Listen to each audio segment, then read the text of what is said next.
Greetings, mortals. I am Natus, the ruler of the underworld, and today we will be reacting to the newest chapter of Four Nights of the Apocalypse, chapter 126, titled Prayer. Prayer? Weird, since no one prays in this chapter, knows anyone of this in the main cast a bit of a religious zealot type individual, but I guess we're gonna be praying this chapter. But regardless, we have the first page, which is just Percival in his new outfit, with his current outfit, without his helmet on, kind of like just dancing with his with a few of his mini Percivals, either having all of their limbs, but doing the same thing, or just floating hats. Or is it supposed to be like over the top walking, the la la la, everything's fine kind of deal? I don't know, it's kind of difficult to say since, it's drawn. Sometimes it could be either one. But anyways, we cut to, we actually don't cut to Percival and versus Mortlock, but we actually cut to, I guess the regrouping, let's say, of the, not, of the, all the knights and all that, since we have, Nazian turned to stone, as we have Gawain using absolute cancel, as Nazian like, as they have not that maybe like from what he was stopped from being like, oh no, as he goes to draw his blades out, but he just sees Gawain behind me. Huh? What's going on? As since he was frozen while he was realizing that, oh wait a minute, if Anne's knocked out, that means they are gonna recover. I mean, they can attack me, and he was starting to throw stone before he could even react to it. As Nathan is like, wasn't I fighting those Chaos Knights with everyone just now? Since, everything's over when he came to. As Gawain just tells him, looks like you were petrified. As Nathan's like, oh, I see. As they have Nathan being all panicked, like, oh, wait, Donnie was turned to stone as well. I need to detoxify him. Okay, as then Gawain just goes away from him and goes to Donnie, and she's kind of like hitting him a bit at his arm like this. And she's like, look closer, he's frozen down to his clothes, just like you were. It's magic, not poison, so you can't cure it. Conte de Starado Solgio Beriarian. Which I think is the incantation for absolute cancel, because that's what's activated now. As we see Donnie getting the petrified. So I guess the Nazians assumed it was some kind of poison that turns people to stone, which now makes me think there is such a thing. I mean, maybe I'm forgetting, but no, I don't think Talos gonna have any kind of thing that would allow him to turn people to stone. It's gonna be I think anime really soon, but I have to catch up on Fullmetal the Apocalypse anime already. So, but that's the point. I guess Nazians assumed it was some kind of poison. Possible foreshadowing for someone's abilities in the future? Who is to say? But anyways, I guess the distinction between being petrified by poison and being petrified by magic is that your clothes will not get petrified as well. Interesting little detail. By the way, they're like, what? Huh? Where's the rapier girl who attacked me? Fine, he used girls. She's like a woman, but regardless. Instead of going like just kind of just falling down. It's like, pew, that's it. I'm exhausted. As then like Gawain, as they have Gawain on the floor, be like, I will be fine. Just take care of his soldier and that insufferable mop hat for me. So I mean, it's accurate. Like I feel like this is the most. I'm okay. To be fair, Gawain likes his soldier in that way. So I'm not surprised that she would use her name, but it's kind of funny she used Isamu Mophead because that's what he is. I mean, Gawain is like the only character or in the Four Knights who actually gives Xian the shit he deserves, whether how he's acting. So it's kind of nice seeing her act this way. As then we have Gawain saying, healing magic isn't my strong point. Which is implied that she does have healing magic, but it's not exactly something that she's very good at. It's probably I'm assuming it's like one of those things where it's like it's decent when she's at full capability, but when it comes to like as drained as she is, it's essentially worthless, or not worthless. It's like it's essentially not as useful as someone who's an actual healing mage. It's like if her full capable is here, while a normal healing mage is like here, let's say, or somewhere around this grouping, this tier, then her being drained is like their kind of deals. That's at least my way I interpret her saying that she does have healing magic. I don't believe we ever saw her use it. But anyways, there we have Nazian's kind of running to them all, which I guess and recovered already or something. As Donnie is once again carrying Gawain around. It's gonna be like a running joke with Gawain. Like every time she has like a serious fight, she's gonna end up being carried around by Donnie. I mean, at least the guy's gonna enjoy some nice bit of mallet on his back on a regular basis. So yeah. Anyways, then we have Nazian's applying some medicine, which is thankfully not on her chest because it's like right above it.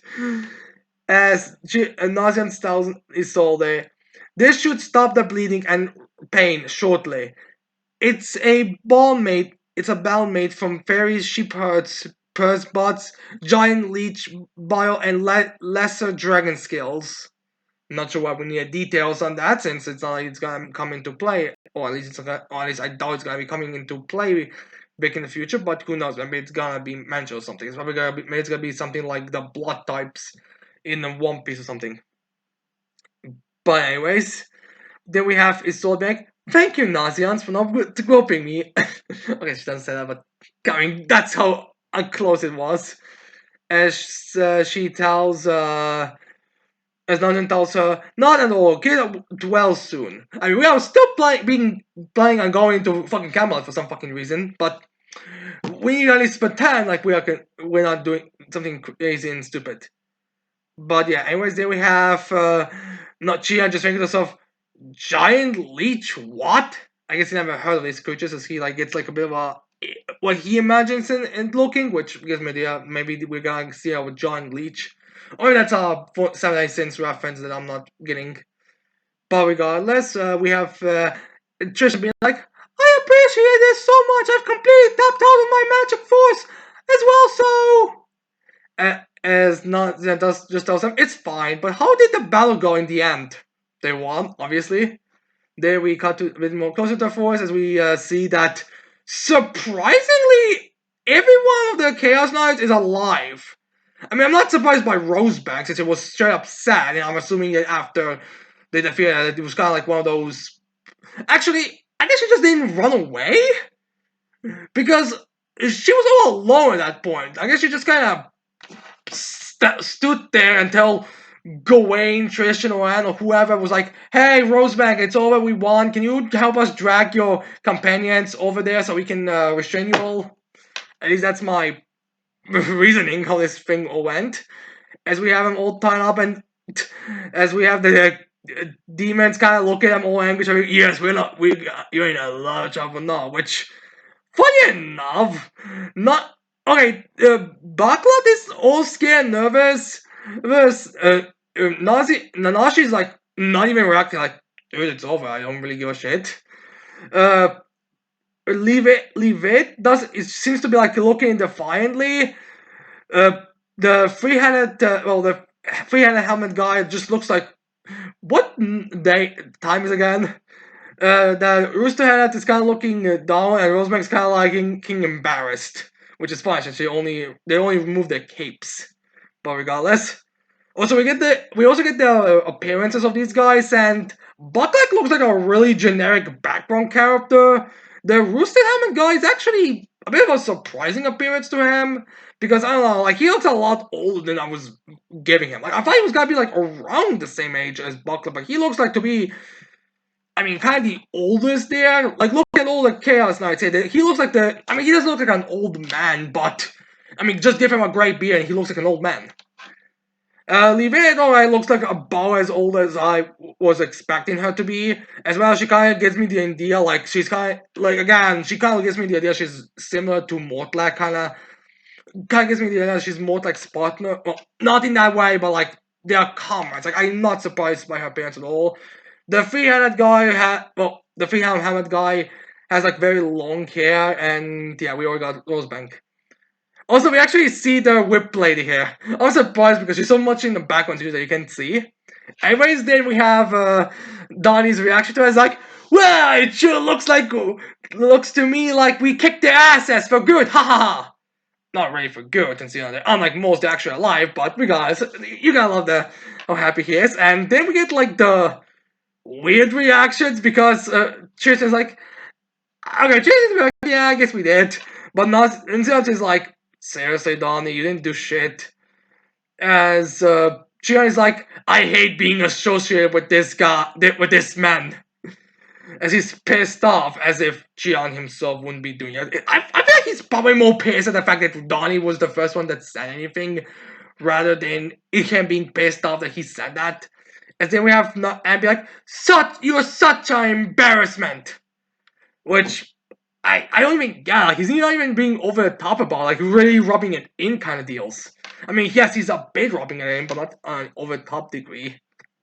Anyway, but while I'm saying that, we have the true priorities in order, as she was, I guess, put on Isola's shoulders and is currently sniffing her hair again, as Isola's like, what are you doing?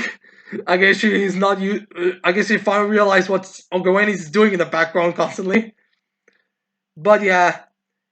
Anyways, then we have Gawain reminding that she's not able to just sniff Isolde right now, as she's like, I pity we all had to go through the ringer for the task.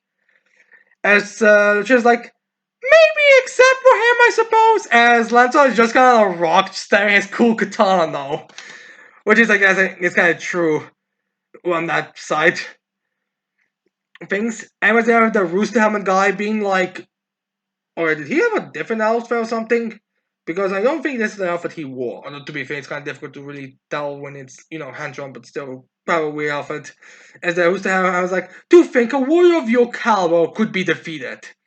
I guess they were all aware that Nashi was to Metolio. It wasn't like one of those things where they were, oh, I knew that's who you were, kind of deals.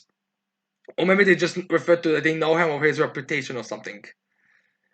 As then we have Nanashi telling him he fought at a higher level, that's it.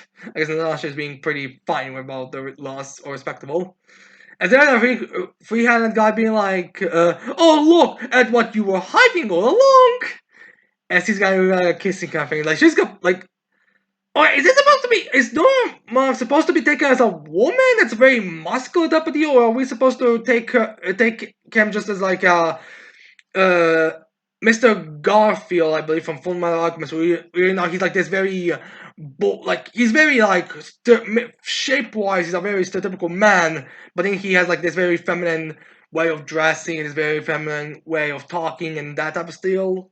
Like, I'm not entirely certain that's what we're going with here, but regardless, he finds Nanashi even beaten up, all handsome and stuff. And Nanashi's like, get me out of this group now.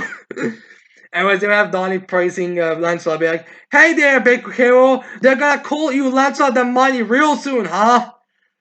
I guess he doesn't know about, I don't think he saw much about Tomato, but I guess he is like, oh, Tomato, well, Nashi has to be one very powerful individual, the way how they're talking about him, so great job, you.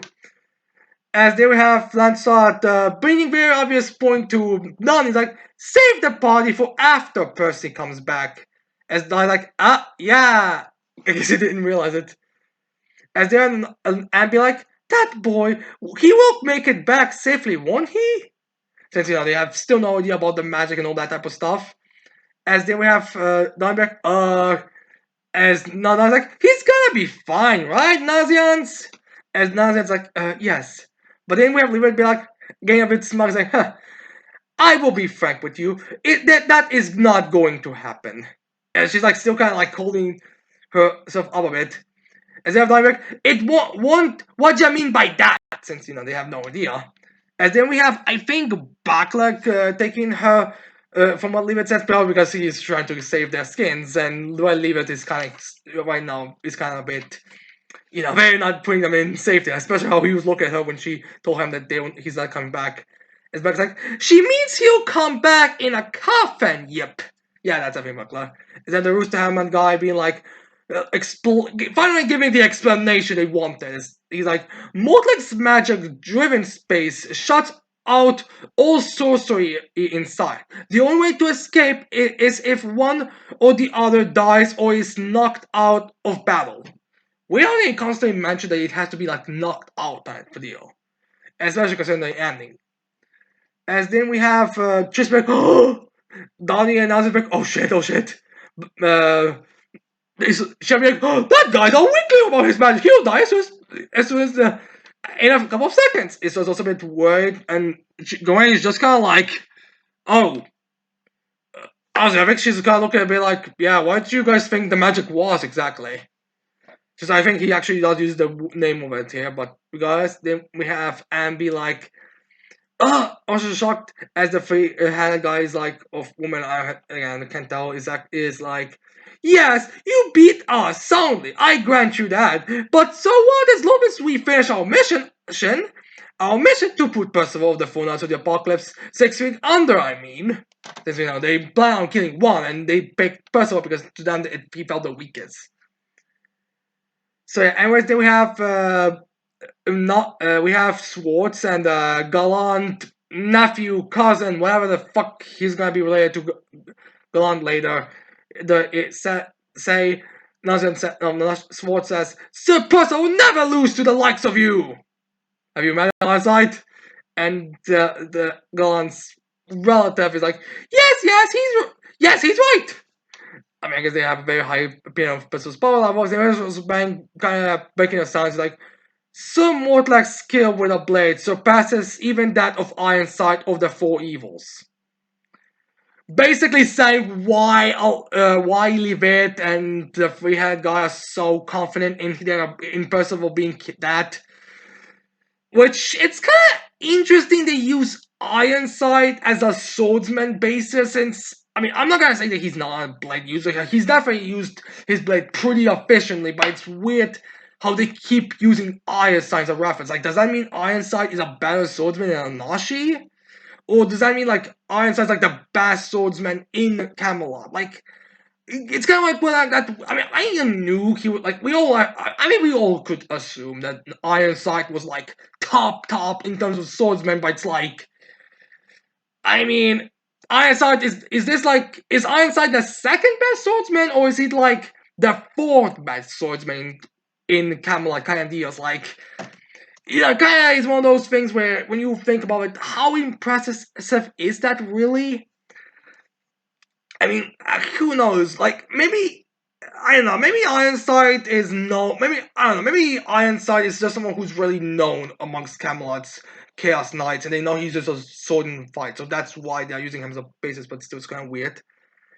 But yeah, anyways, I have Darby like, he is even better than Ironside? Since, that's a really, because he's obviously freaking out on that information, and then have Ambiak, but Percival fought that simulated Ironside as part of Lancelot's training, right? Who's actually weaker than actual Ironside in the swordsman battle, because Lancelot explained to us that he used from the memory of them, and Ironside was very clear not going full out. But regardless, although now I think about it, Ironside was actually able to cut someone even though he was being restrained by the same person from the back, so maybe I'm underestimating his bladesmanship skills. But I would have Nanzians be like, yes, but if he didn't beat that challenge, he's in big trouble. Since again, like, that was a weaker version of Ironside, and Ironside is definitely weaker than, well, swordsman skill-wise is weaker than Mortlak. Although considering the fact that Mortlak isn't one of the four evils, or the four pearls, or whatever their name is, I kind of have to question exactly how much more skilled how much his skill with the blade is above everyone else. Also, on the four evils, I'm still like, I'm not really surprised they maybe changed the names. It's kind of weird they decide to name them something like the four evils. That sounds like something. Well, that sounds like something Tomo Shigaraki would name a group or some more than Alpha, but whatever. I guess. Are they also the four goods or something? Like, I'm kind of curious on what the four pearls and the four evils are exactly.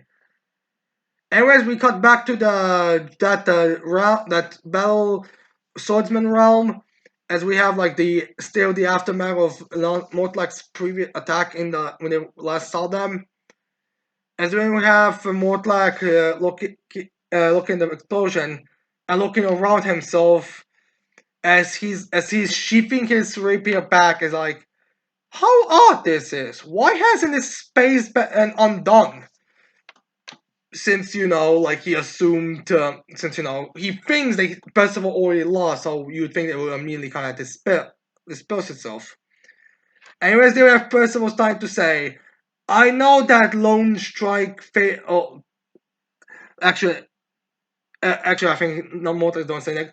I know that lone strike failed Percival. Even if he survived, he couldn't avoid a fatal wound." I guess he was thinking. I guess he's just going to wait a few minutes to be like, "All right, the fatal wound should be taking its course now." As we have Percival coming from the clouds, as we see him that he's completely unharmed. As more like, wait, why aren't you harmed? As then we have Mortlak reacting to that as he's like, how could you possibly be unhurt? No healing magic may be cast within this space. And would that you care to explain this blood on the... And then we have Mortek realize something as he looks at his arm, he sees his arm that was actually cut and is bleeding from it. Which actually we like it's very I like the way how this is drawn where it's like he's cut around his shoulder area, right around those joints that they have. It's kind of dripping all around his arm, on top of his armor, as well as below his armor. It's a cool little detail. As then, and it's most specific. It's kind of like an over the top kind of like gush of blood. Like, how did you not know this giant like blush? Like, there's a bit of a blush, but it's not like a giant one. And they have more like saying, No, so you parried all of my attacks, and you even landed one on me? Okay, I can believe the attack landings, that's kind of an enemy trope, but how did you not know it was countered by a blade? Like, wouldn't you doubt? I mean, even, like, I don't even think that's a skill. I feel like you would probably be able to hear it, or, like, anything would make you realize, wait, that's a blade, that's a blade, that's a blade, that's a blade, that's a blade, that's a blade. Kind of deals, but it's weird. Anyways, I refuse to allow this! This mere child who couldn't even hold his own against Ironside! But Ironside was kind of soundly beating and Percival at every encounter. He's kind of surprised by this. Which, to be fair, Ironside also has his own magic, that type of deal. But who is to say exactly? Again, Ironside, Swordsman. I'm actually kind of curious on how many people would actually rank these swordsmen. Now, I maybe will make a poll later. Actually, I'll make a poll to see what people think about like swordsman, the swordsmanship in Fortnite in Camelot later. But yeah, I'm kind of actually weird by how they are using art as a basis. Anyways, then we have Mota using Thousand Cross again as he like strikes again, but this time we see how more detail what happened. We see Percival holding his blade in with all these strikes.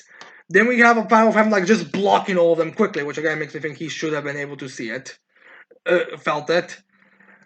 As then we have Percival using cover his force to get a cut on Mortlak, or being ready for a cut on Mortlak.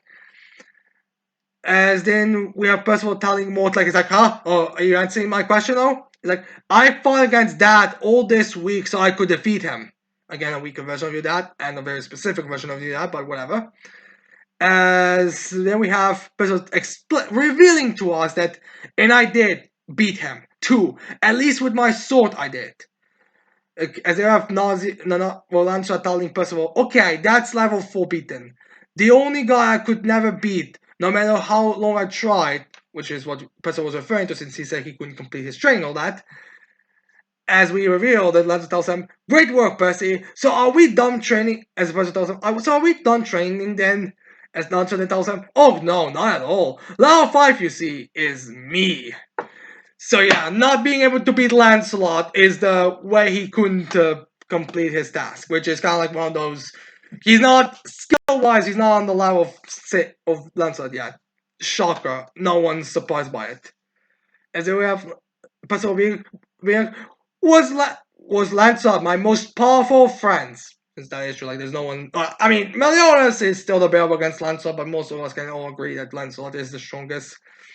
Adios. And then we get for that strike that Percival was doing on Mortlach, as we see the card around the Mortlach's chest, and it's actually like spreading a bunch of blood from it, and it's end of chapter. So yeah, I'm not certain if Mortlach is gonna die from this attack because again they constantly mention you either have to be dead or knocked out. So I think Percival was informed that he can escape. I think Mortlach did tell him that you can escape if you just knock him out. So I question if Percival people would go for a kill shot now, unless it is supposed to be like one of those character development things where it's like Percival didn't want to kill Rosebank, but now he's going to kill Mortlach kind of deals. But I don't know. It feels like a weird thing. Although to be fair, maybe he's playing on like no, he can. He knows he can revive him. So maybe it's like one of those pass out thing. Like he's relying on him passing out before the wound can be fatal, so he can apply healing later. I don't really know. All I know is that the one of the titles for the next chapter made it sound like it's gonna be talking about Percival's origins and birth and all that type of stuff. So we can expect a flashback next chapter, which I kind of feel is gonna be a bit of a long flashback because you know how quickly this battle between Mortlach and Percival ended. Like I expected, like if this is gonna be like a hype moment type of deal situation, you'd think it would be like we'll end the chapter at when it's revealed that Percival was actually able to Percival was able to block and parry, not also include the final blow on Mortlach. But whatever, we will have to wait and see on that. But we're gonna have to wait. I think 2 weeks because there's a break next week. Kind of situations, but I'm not entirely certain. So we have to wait a bit. So we have to wait to see on how this is gonna all turn out. And also, are the characters gonna go to Camelot now? Since like, I mean, the Chaos Knights are all restrained; they can't do anything. The Chaos Beast has been dispelled, and now Mortlach is down. So unless if Mortlach has like one final sacrificial attack or something, I feel like the characters are going to go into Camelot, and even if it's like a we have to destroy the gate kind of deals. I kind of feel like we'll be like, okay, we will leave. We will see if we can destroy from the other side. You guys destroy from this side, kind of situations. I'm also assuming that the Chaos Knights are gonna be taken prison to Leonis or somewhere, since you have prisoners to use or something like that. But yeah, we have to wait and see. I kind of feel like we are going to go to Camelot after we get this flashback, and then I hope we're gonna get to see what these four evils, these pearls or whatever they are doing, and hopefully they'll be able to beat the heroes to put up a really good fight because things are kind of looking a bit one-sided for the heroes. Well, right now for the heroes, since they're not. Lancelot seems to be stronger than Arthur. Percival is skill-wise better than Ironside. Like I have to admit it that he is beaten by Mortlach in skill side. So we'll have to wait and see on that fight. But anyways, I hope you like this chapter. I hope you like my reaction to it. I hope you leave a like, subscribe to the channel for more videos in the future. And with that said, I can't wait to see all of you models next time. Goodbye.